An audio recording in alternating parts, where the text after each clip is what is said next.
I'm Martin Smith, and this is your UFXBank Week in Review. Welcome. Today I'll be going over some of the major financial events of the past week and discuss how they impact the global currency markets. Before we cover headlines for the week, let's look at last week's risers and fallers. Well, the euro-dollar had a mixed week. After consecutive gains of last 3 weeks, the pair lost about 0.6% and closed Friday trading at 139.01.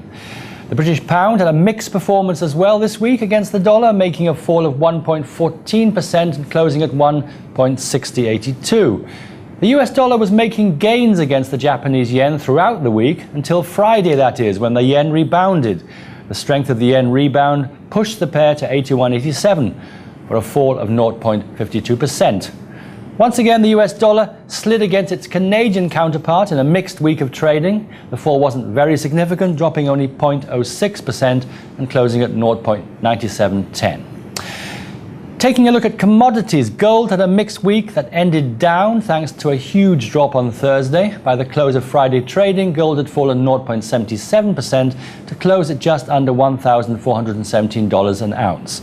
Meanwhile, crude orders had a poor performance, dropping 3.3% for the week. The orders were last trading at a little over $101 a barrel.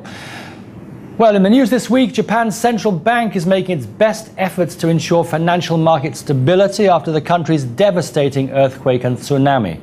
Before Japan's strongest earthquake on record, the country's greatest challenge was trying to rein in the world's largest public debt. The devastation Japan has suffered will naturally deteriorate those efforts and will have tremendous impacts on the rest of the economy. A scheduled policy announcement was pushed forward a day to enable the central bank to make a quick monetary policy decision to help the country cope with the financial fallout from the earthquake and tsunami. It's believed that the easing of financial policy could strengthen the domestic currency. However, the Bank of Japan has set up a disaster management team to assess the impact of Friday's quake on financial markets and on financial business institutions' operations. In the meantime, Japan's stock market has been something of a favorite with global investors this year. The broad TOP index was up more than 8.5% for the year in mid-February before the recent pullback and Friday's quake-related sell-off. The financial situation is hard to determine because all of the damage has not been assessed or even realized.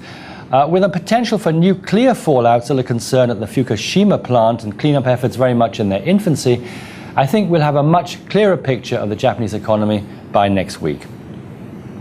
In the UK, house prices hiked in February as a result of sudden demand and supported values and countered mortgage lending restraints. The average price of a house in England and Wales rose by 0.3% from January to £222,456.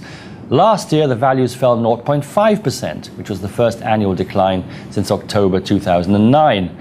Banks have also approved 45,723 mortgages in January, about half the average over the last decade. The Halifax unit of Lloyds Banking Group plc reported that housing prices fell last month and said that economic uncertainty is likely to weigh on demand.